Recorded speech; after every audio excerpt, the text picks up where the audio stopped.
नमस्कार दोस्तों, आज फिर आपका स्वागत है क्रॉन इमिग्रेशन के यूट्यूब चैनल पर। तो आज हम बात करेंगे शेंगन कंट्री के फरवरी इनटेक के बारे में जो 2021 में चलेगा।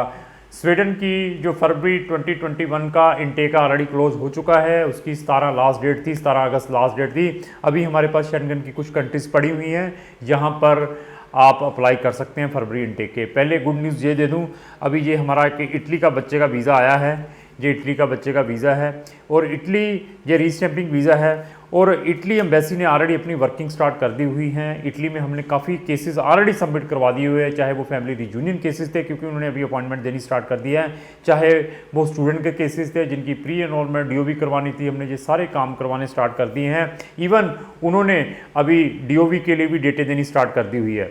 तो अगर आपका कोई भी क्वेरी है इटली से रिलेटेड तब भी आप हमें संपर्क करें। इसके अलावा एक और जो गुड न्यूज़ है कि अभी हमारे रिसेंटली 2 वीज़ा डेनमार्क के स्टडी वीज़ा आए हैं, उसकी वीडियो बहुत जल्द मैं अभी अपने चैनल के ऊपर डालूंगा। जिन्होंने सितंबर में जाना है तो उनकी जो अभी क्लासेज है 10 सितंबर से स्टार्ट होनी है, उनके वीज़ाज आ चुके हैं। अभी वो बच्चे जब आएंगे उनको बैठ के डिस्कस करेंगे। अभी हमारे पास जो इनटेक्स कौन कौन सी कंट्रीज़ के अवेलेबल हैं, तो सबसे पहले डेनमार्क में अगर आपने जाना है तो डेनमार्क के हमारे पास इनटेक हैं फेब के लिए।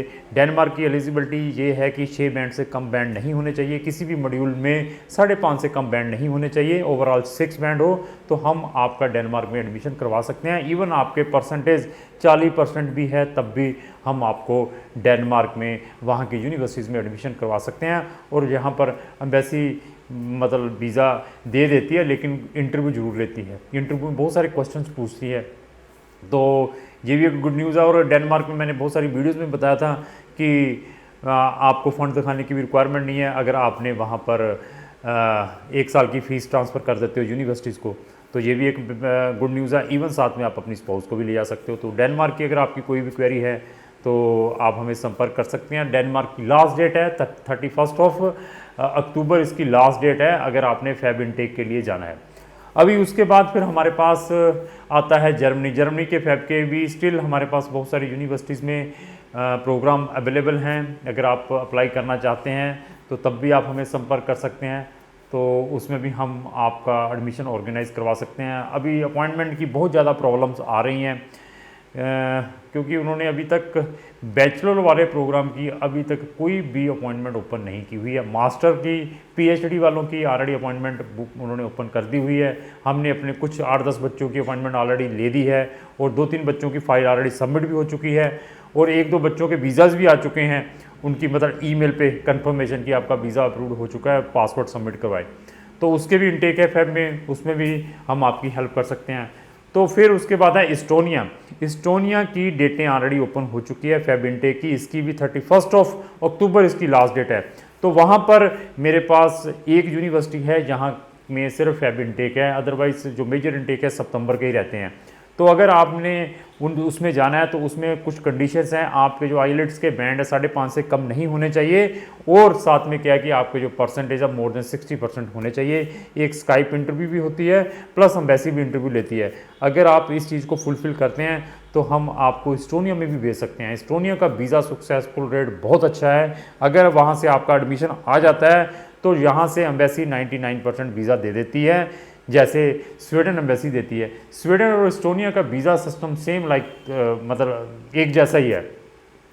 तो इसके बाद फिर मेरे पास स्पेन में भी मेरे पास 2 पब्लिक यूनिवर्सिटीज़ हैं, यहाँ पर आप फेब इनटेक में जा सकते हैं।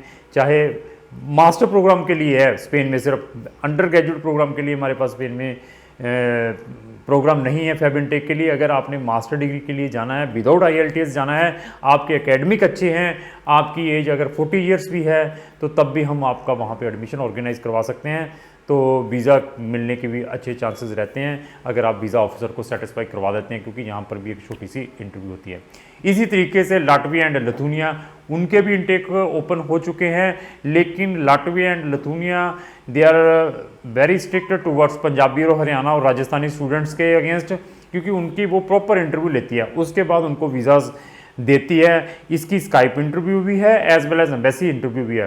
एम्बेसी आजकल प्रॉपर चेक करने के बाद वीज़ा देती है। मैंने फिर बताया था हेलो वेरीफाई एक उन्होंने एजेंसी हायर की हुई है, सारे डॉक्यूमेंट चेक करती है, चेक करने के बाद इंटरव्यू भी लेती है, फिर जाके ये सारा कुछ होता है। तो इन कंट्रीज़ में अगर आपने जाना है, बाकी चेक रिपब्लिक या पोलैंड की बात करूं, हंगरी, वहाँ के भी इनटेक है, लेकिन इन कंट्रीज़ में हम डालते नहीं हैं इंटेंशनली। बात प्रॉब्लम क्या है कि यहाँ पे अपॉइंटमेंट नहीं मिल पा रही, तो उसका फ़ायदा नहीं है कि हम इन कंट्रीज़ में भी आपका वीज़ा डालें जिसमें आप फंसे रहें, ना वह वीज़ा हो। तो माल्टा का तो हर तीसरे महीने इनटेक है। माल्टा की मेरी बहुत सारी वीडियोस हमारे चैनल पर देख सकते हैं। माल्टा के लिए जब मर्जी हमारे पास आ जाएं। तो माल्टा के नाम पर भी लोग लोग कहते रहते कि आज सितंबर चल रहा है कि सितंबर में भी इनटेक है हमारे पास, फिर दूसरे कहते थे कि हमारे पास अक्टूबर में भी है, नवंबर में भी है। अभी तक माल्टा का BFS जहाँ पर स्टार्ट नहीं हुआ है, ना ही एम्बेसी ने स्टार्ट की है वर्किंग, तब भी लोग दर लोगों रजिस्ट्रेशन करनी स्टार्ट की हुई है। तो माल्टा में जाना है, मैं आपको फैक्ट बता के बताऊंगा, जनवरी इनटेक को प्रेफर करें। उसमें हम आपका वहाँ की पब्लिक यूनिवर्सिटीज़ में एडमिशन करवा कर देंगे। मैं प्राइवेट में नहीं कहीं भेजूंगा, पब्लिक यूनिवर्सिटी के अंदर भेजूंगा। अगर आपने माल्टा में भी जाना है तो माल्टा में भी हर एक बच्चा जा सकता है, 50% वाला भी जा सकता है, लेकिन कंडीशन एक ही है। कंडीशन वो क्या है, आपकी कम्युनिकेशन स्किल। अगर बोलना नहीं आता ना, माल्टा वैसे पैसा नहीं देगी, एजेंट आपके पैसा कमाएंगे, 15,000 20,000 50,000 रुपये लेंगे वो। तो इसलिए हम बच्चा वही लेते हैं जिसकी कम्युनिकेशन स्किल अच्छी है, जिसके अंदर कॉन्फिडेंस है, जो वीज़ा ऑफिसर को सेटिस्फाई कर दे। तो माल्टा में भी हम उसको भेज सकते हैं। फिर उसके बाद क्या आता है, फिर क्या आएगा, आप कहेंगे चलो साइप्रस। फिर क्या कहेंगे, साइप्रस वाले भी बड़े स्ट्रिक्ट हो गए, बहुत सारी वीडियो में मैंने बता दिया है। उन्होंने भी अपनी सीट फिक्स कर दी है। अगर प्राइवेट कॉलेज में जाते हैं तो वो उनके साल में सिर्फ 50 स्टूडेंट ले पाएंगे। तो हमारे पास माल्टा के अंदर, हमारे पास साइप्रस के अंदर भी वहाँ की पब्लिक यूनिवर्सिटीज़ हैं। अगर सीरियस स्टूडेंट हैं, इंटरव्यू दे सकते हैं, जहाँ आपके पास IELTS है, तो हम आपका वहाँ पर भी एडमिशन करवा सकते हैं वहाँ की पब्लिक यूनिवर्सिटीज़ में। तो वहाँ पर भी आपको भेज सकते हैं, लेकिन मैं रिकमेंड नहीं करता। तो जाना है तो फिर ठीक है, पर हम माल्टा नहीं भेजेंगे। माल्टा की बजाय मैं आपको रोमानिया भेजूंगा। Romania it is very good option, और इसमें भी जो हमारा आज की डेट में 100% सक्सेसफुल रेट है जिन बच्चों के वहाँ से एडमिशन्स आए हैं। तो अगर आप रोमानिया में भी जाना चाहते हैं, फरवरी इनटेक है, उसकी भी डेट्स ओपन हो चुकी हैं, तो उसके लिए भी आप हमें संपर्क कर सकते हैं। जो बच्चे सिंगापुर के लिए जाते हैं या साइप्रस के लिए जाते हैं, उनको मैं रिकमेंड करूंगा, दे विल थिंक अबाउट कौन सी कंट्री, रोमानिया। उनको मैं रोमानिया भेजूंगा। प्रोफाइल देखने के बाद मैं आपको बता दूंगा कि आपको कौन सी कंट्री में अपना एडमिशन या वीज़ा के लिए फाइल डालनी चाहिए। तो उसके बाद आपने डिसीजन लेना है। ये चीज़ें मैं क्यों बताता हूँ, क्योंकि मेरे पास ऐसी थाउजेंड्स फाइल्स आती हैं, तो उनको हम देखते हैं, असेसमेंट करते हैं, उनकी बच्चों को ओपिनियन देते हैं कि आप इन प्रोग्राम में और इन कंट्रीज़ में डालिए जहाँ से आपको वीज़ा आने के चांसेस मिलें। तो मैं बहुत ही आने वाले टाइम में एक इंटरेस्टिंग प्रोडक्ट लेकर आ रहा हूँ। वो इतनी इंटरेस्टिंग प्रोडक्ट है, जो बच्चे कहाँ पर जाते हैं, सिंगापुर में जाते हैं, सिंगापुर में चले गए, जहाँ साइप्रस में जाते हैं, वहाँ पर जॉब्स नहीं है, जहाँ पढ़ने के बाद वापस आना पड़ता है, तो बड़ी प्रॉब्लम्स रहती हैं। फीसिस भी जितनी साइप्रस में है या सिंगापुर से उससे पैरेलल की मिलेगी। कंट्री है Dubai, study in Dubai. Study in Dubai का हम प्रोडक्ट लेकर आ रहे हैं। वहाँ पर भी आपकी जो ट्यूशन फीस रहेगी वो ये लेकर चलो $4500 से लेकर $5000 की साल की, और जॉब ओरिएंटेड प्रोग्राम रहेंगे। और दुबई के अंदर आप देखिए कितनी जॉब्स की अवेलेबिलिटी है।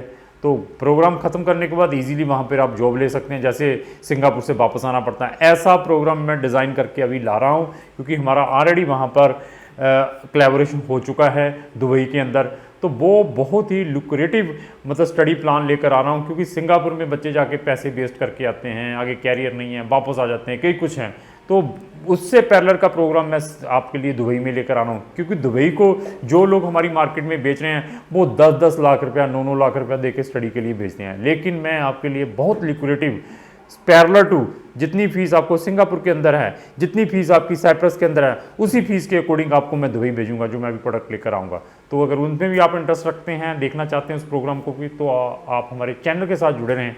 तो लास्ट की मेरी यही रिक्वेस्ट है कि अगर आपकी शेंगन की किसी भी टाइप की क्वेरी है फॉर स्टडी वीज़ा, तो आप इमीडिएटली क्राउन इमिग्रेशन से संपर्क करें, तो हम आपको एक अच्छी एंड फ्री गाइडेंस भी प्रोवाइड कर सकते हैं। तो लास्टली तो रिक्वेस्ट यही है कि अगर आपको मेरी ये वीडियो अच्छी लगती है, इसको लाइक एंड शेयर करना ना भूलें। Thank you.